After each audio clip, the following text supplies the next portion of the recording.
Hello, good morning, नमस्कार। I hope आप सभी अच्छे होंगे और फिर से आप लोगों को स्वागत है। आज के सेशन में दरोगा शीट नंबर 14 के बारे में डिस्कस करेंगे। तो 30 क्वेश्चन है और सभी इम्पोर्टेंट है। जेपीएससी हो, जैसे झारखंड दरोगा, क्योंकि क्वेश्चन पूछे ही जाते हैं रिपीटेडली। तो आप सेशन में बने रहें और मैंने 1 से 13 तक कंप्लीट करवा दिए थे। सेट नंबर 1 से 13 तक आप प्लेलिस्ट में देख सकते हैं। आज सेट नंबर 14 के बारे में डिस्कस करेंगे। फर्स्ट नंबर क्वेश्चन देखिए क्या बोलता है। झारखंड के दूसरे मुख्यमंत्री किस राजनीतिक दल से थे? देखिए, मैंने बार बार इस बात को रिपीट किया है कि BAS, बी से होता था बाबूलाल मरांडी, ए से होता था अर्जुन मुंडा, ए से होता था शिबू सोरेन। एक्चुअली ये सीक्वेंस है झारखंड के मुख्यमंत्री के बारे में, लेकिन क्वेश्चन ये नहीं पूछा। क्वेश्चन ये पूछ दिया है कि जो दूसरे मुख्यमंत्री अर्जुन मुंडा थे ना, वो किस राजनीतिक दल से थे? तो भारतीय जनता पार्टी से थे। याद रखेंगे, भारतीय जनता पार्टी से थे। तो इसका सही आंसर हो जाएगा option number 1। Question number second देखेंगे।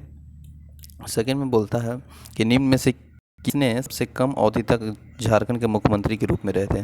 तो देखिए, सबसे कम अवधि तक बात करेंगे ना, तो शिबू सोरेन एक ऐसे मुख्यमंत्री थे झारखंड के जिन्होंने मिनिमम 10 दिन तक रहे थे। ओके, मिनिमम 10 दिन तक रहे थे। शायद वह 2 मार्च 2005 से 12 मार्च 2005 तक रहे थे। तो आप समझ सकते हैं कि 2 से 12 यानी 10 दिन तक ही रहते हैं। तो सबसे मिनिमम कौन हो जाएगा? शिबू सोरेन। इसका सही आंसर हो जाएगा शिबू सोरेन। और सुन के जानते हैं कि तीसरे मुख्यमंत्री झारखंड के, पहला में हो जाएगा बाबूलाल मरांडी, दूसरा में हो जाएगा अर्जुन मुंडा और तीसरा में हो जाएगा Shibu Soren. Okay, question number 3 देखेंगे। 3 में क्या बोलता है कि सैयद अहमद ने झारखंड के 8वें राज्यपाल थे। 2004 में निम्नलिखित में से किस राज्य के लिए राज्यपाल बने थे? तो देखिए, जो सैयद अहमद थे ना, वो झारखंड के 8वें राज्यपाल के रूप में जो 2014 में निम्नलिखित मतलब राज्यों में से किस राज्य के राज्यपाल बने थे? तो मणिपुर के बने थे। तो इसका सही आंसर हो जाएगा मणिपुर। अभी झारखंड के राज्यपाल द्रौपदी मुर्मू हैं और यह 18 मई 2015 से अभी तक ही है। तो चलिए क्वेश्चन नंबर 4 देखेंगे। 4 में देखेंगे, प्रशासनिक दृष्टि से पूर्वी सिंहभूम जिले को कितने उप विभाजन में विभाजन किया गया है? देखिए, पूर्वी सिंहभूम जिले की अगर बात कीजिएगा तो ये कोल्हान प्रमंडल के अंतर्गत आता है। कोल्हान प्रमंडल के अंतर्गत 3 जिले आते हैं। ओके, इधर आ जाता है पूर्वी सिंहभूम, पश्चिमी सिंहभूम, यहाँ पे सरायकेला खरसावां। पूर्वी सिंहभूम की अगर हेडक्वार्टर की बात करेंगे तो इसका हो जाता है जमशेदपुर और पश्चिमी सिंहभूम का हेडक्वार्टर होता है चाईबासा। ओके, और सरायकेला खरसावां को सरायकेला खरसावां। जैसे मान लीजिए पलामू प्रमंडल में 3 जिले हैं ना, गढ़वा, लातेहार, पलामू। तो पलामू का हेडक्वार्टर कहाँ पे है? मेदिनीनगर, जो डाल्टनगंज बोलते हैं। तो उसी तरह पूर्वी सिंहभूम का जो हेडक्वार्टर है वो जमशेदपुर है। जमशेदपुर का पूरा नाम साक्षी है। याद रखें, क्वेश्चन पूछेगा। ओके, तो यहाँ पे क्वेश्चन ये नहीं पूछा है। क्वेश्चन ये पूछा है कि एडमिनिस्ट्रेटिव की दृष्टि से पूर्वी सिंहभूम को कितने उप विभाजन किया गया है? तो ये 2 उप विभाजन किया गया है और वह 2 है घाटशिला और ढालभूम। चलिए क्वेश्चन नंबर 5 देखेंगे। 5 में पूर्वी सिंहभूम के जिला में अगर थोड़ा सा जानने का प्रयास करेंगे तो इसमें 11 ब्लॉक है। ओके, 11 ब्लॉक है और इसका जो हेडक्वार्टर आप जमशेदपुर जान ही रहे हैं। इसका एरिया की अगर हम बात करें तो करीबन 3562 वर्ग किलोमीटर है। ओके, स्थापना दोनों की याद रखिए, पूर्वी सिंहभूम, पश्चिमी सिंहभूम, 1990। चलिए, इम्पोर्टेंट है और इसमें इम्पोर्टेंट और भी है, जैसे टूरिस्ट स्थान है। जैसे में पूर्वी सिंहभूम की अगर हम बात करें तो टूरिस्ट स्थान में भी बहुत आ जाता है। जैसे जुबली पार्क वहीं है, डिमला लेक, दालमा अभ्यारण्य, दालमा पहाड़ी है ना, माइकल जोन्स सभागार वहीं पे जमशेदपुर में है, त्रिचेश्वरी और रंकिनी मंदिर वहीं पे है। तो ये सब तमाम में से चीज़ है जो कि पूर्वी सिंहभूम में टूरिस्ट के क्षेत्र में आते हैं। ओके, क्वेश्चन नंबर नेक्स्ट देखेंगे। 5वां में बोलता है कि झारखंड के गिरिडीह जिले में कौन सी प्रसिद्ध पहाड़ी स्थित है? तो देखिए, आप जानते होंगे गिरिडीह जिले में पारसनाथ की एक चोटी है जो सबसे ऊंची झारखंड के समेत शिखर है। दूसरा में गुलगुल्ला आता है जो कि गढ़वा जिला से है दूसरा में। और पहला में है झारखंड की सबसे ऊंची चोटी यानी पारसनाथ जो कि गिरिडीह जिला में है। इसका अगर हाइट की बात करें तो 1365 है और फीट में शायद 4400 समथिंग है, 4478 ऐसा कुछ है, आप देख लेंगे। गिरिडीह जिला में है। गिरिडीह जिला की अगर हम बात करें तो इसका जो स्थापना है वो 4 दिसंबर 1972 को हुआ था। इसमें 13 ब्लॉक हैं। गिरिडीह में कितना ब्लॉक है? 13 ब्लॉक हैं। ओके, झारखंड में सबसे ज़्यादा ब्लॉक पलामू में है। आप याद रखेंगे 21। झारखंड में सबसे ज़्यादा ब्लॉक किस जिला में है? तो पलामू में है। और गिरिडीह में कितने ब्लॉक है? 13 ब्लॉक है। स्थापना बता दिए 4 दिसंबर 1972, याद रखेंगे गिरिडीह का। और इसमें इम्पोर्टेंट यही है कि इसमें सर्वाधिक अनुमंडल है 4। ओके, और इसका जो एजुकेशन रेट है वो है 63.14%। चलिए क्वेश्चन नंबर नेक्स्ट देखेंगे 6 में बोलता है कि गिरिडीह जिले में पाए जाने वाले पेड़ों की सबसे प्रसिद्ध और प्रमुख प्रजाति कौन सी है। तो देखिए गिरिडीह जिले में जो पेड़ पौधे पाए जाते हैं उसका जो गिरिडीह जिला में जो पेड़ पौधे पाए जाते हैं उसमें सबसे प्रसिद्ध और प्रमुख प्रजाति है वहाँ के साल वृक्ष।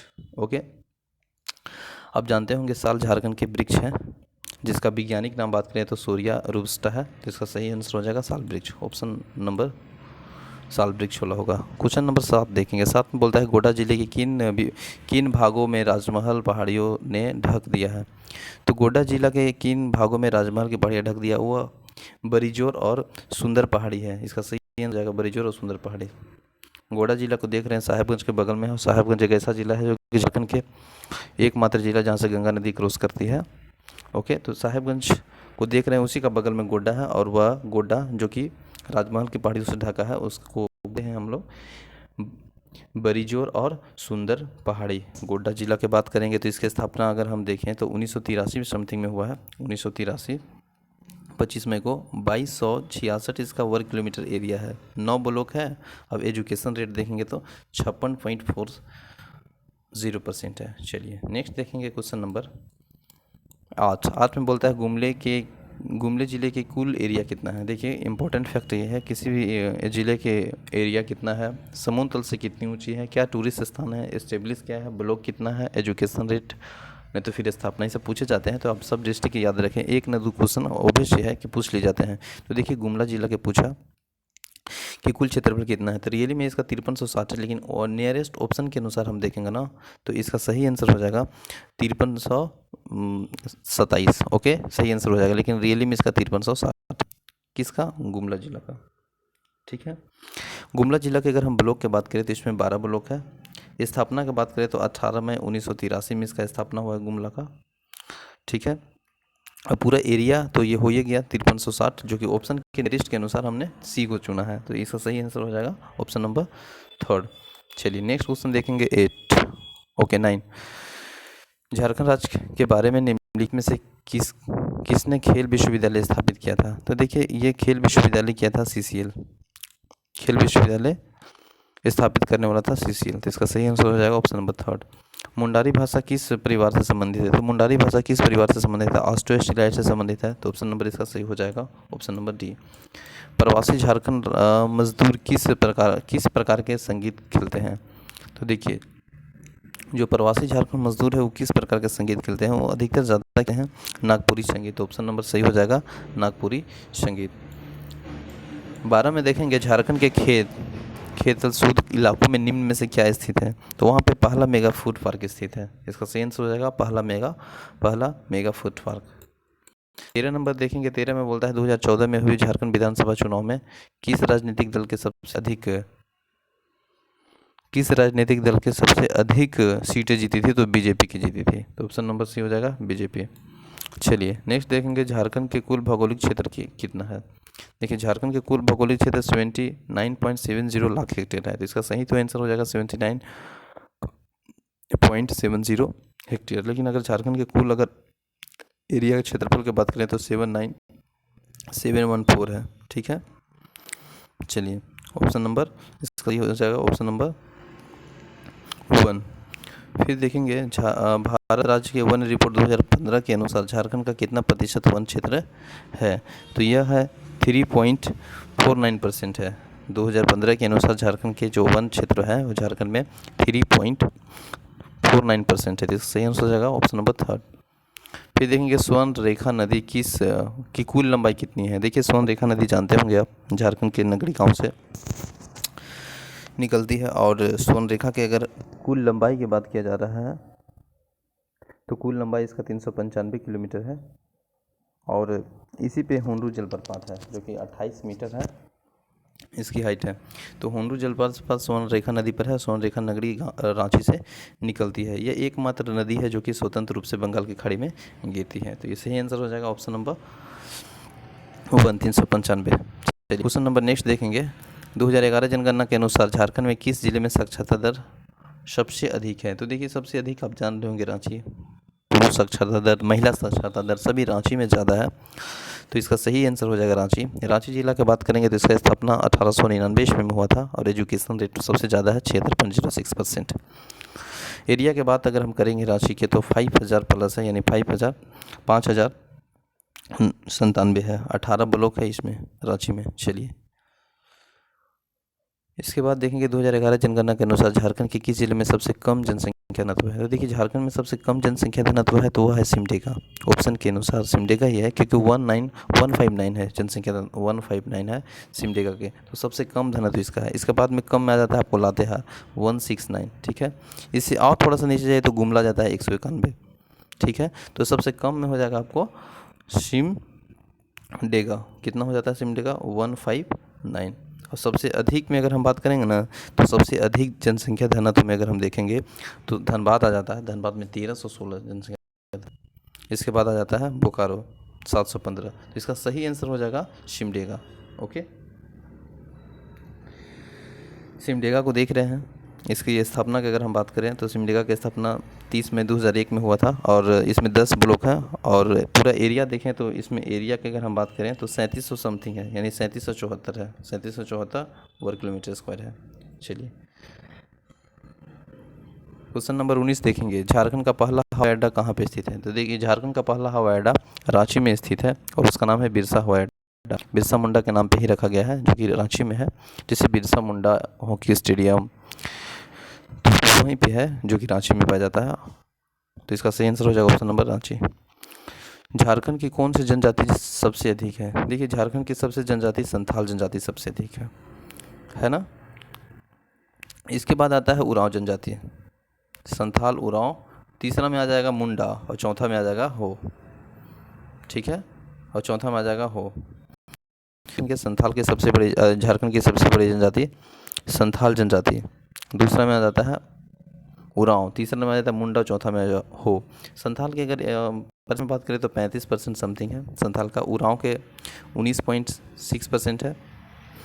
अब मुंडा के है 14.8% और हो का है 10%। तो इसका सही आंसर हो जाएगा संथाल। झारखंड की सबसे बड़ी जनजाति संथाल जनजाति। भारत में कहिएगा तो आप देख ही रहे होंगे गोंड, भील और तीसरा में संथाल आ जाता है भारत की सबसे बड़ी, लेकिन झारखंड के सबसे बड़ी जनजाति संथाल है। अब भारत में देखेंगे तो तीसरा, भारत में पहला कौन जाता है? भील और दूसरा गोंड। गोंड पहला है और दूसरा भील है। ओके, क्वेश्चन नंबर 21 देखेंगे। 21 में बोलता क्या है कि बैद्यनाथ का विशाल मंदिर झारखंड के किस जिले में है। बैद्यनाथ का विशाल मंदिर झारखंड के किस जिला में है। तो बैद्यनाथ हम देख रहे हैं देवघर में है। तो इसका सही आंसर हो जाएगा ऑप्शन नंबर देवघर वाला, ठीक है। देवघर की अगर स्थापना की बात करेंगे तो देवघर का स्थापना हुआ है 1 जून 1981 ईस्वी को हुआ है। इसमें 10 लोग हैं और 2477 इसका एरिया है, ठीक है। तो ऑप्शन नंबर इसका देवघर हो जाएगा। मोमेंट झारखंड भूमंडलीय निवेश शिखर सम्मेलन 2017 का मुख्य राजदूत कौन थे। तो ये मोमेंट झारखंड है ना, तो इसका एम्बेसडर थे वह थे MS धोनी। MS धोनी रांची से बिलोंग करते हैं, जान ही रहेंगे। तो इसका सही आंसर हो जाएगा MS धोनी। क्वेश्चन नंबर 23 देखेंगे। प्रधानमंत्री गंगा नदी एक ब्रिज की नींव रखी है जो कि झारखंड के किस जिले में है। तो आप जान गए होंगे साहेबगंज, क्योंकि साहेबगंज एक ऐसा जिला है जहाँ के भारत की सबसे पवित्र और सबसे लंबी नदी गंगा नदी क्रॉस करती है करीबन 30 से 35-40 किलोमीटर लमसम में, जो कि साहेबगंज जिला है। तो ऑब्वियस सी बात है कि वो गंगा नदी के ब्रिज की नींव वहीं पर झारखंड के साहेबगंज जिला में हो जाएगा। इसका सही आंसर होगा साहेबगंज। यहाँ पे 20 फरवरी 2019 में केंद्र बनाया गया था जिसका हेडक्वार्टर रांची है। ओके, चलिए तो ऑप्शन नंबर इसका साहेबगंज हो जाएगा। साहेबगंज की स्थापना 1983 में हुआ था। 9 ब्लॉक है। और नेक्स्ट क्वेश्चन देखेंगे। झारखंड भारत का कौन सा नंबर राज्य बन गया जिसमें अपना वित्तीय वर्ष जनवरी दिसंबर की तक घोषित किया था। तो यह ऐसा बन गया था फर्स्ट, ठीक ना। तो इसका सही आंसर नहीं, फर्स्ट नहीं, दूसरा बना था, सॉरी माफ़ कीजिएगा। इसका सही आंसर हो जाएगा दूसरा बन गया था कि जो झारखंड भारत में नंबर दूसरा स्थान रखता है, जो कि अपना वित्तीय जो वर्ष है वो जनवरी दिसंबर में घोषित किया था। तो इसका सही आंसर हो जाएगा दूसरा। झारखंड में आयोजित 2017 के शिखर महोत्सव का क्या नाम है। तो देखिए झारखंड में जो आयोजित किया गया था हंटिंग फेस्टिवल 2017 में, तो उसका जो नाम था वह था विशु पर्व। तो इसका सही हो जाएगा ऑप्शन नंबर 1 विशु पर्व। फिर देखेंगे 26 में बोलता है झारखंड सरकार तथा और एक्सल ने आधारित नागरिक सेवा का एक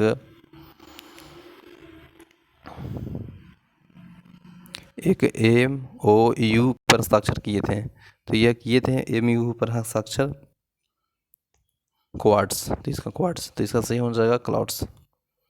फिर देखेंगे 27 में झारखंड में किस स्थान पर वेदांतो समूह तथा झारखंड के खनिज विकास निगम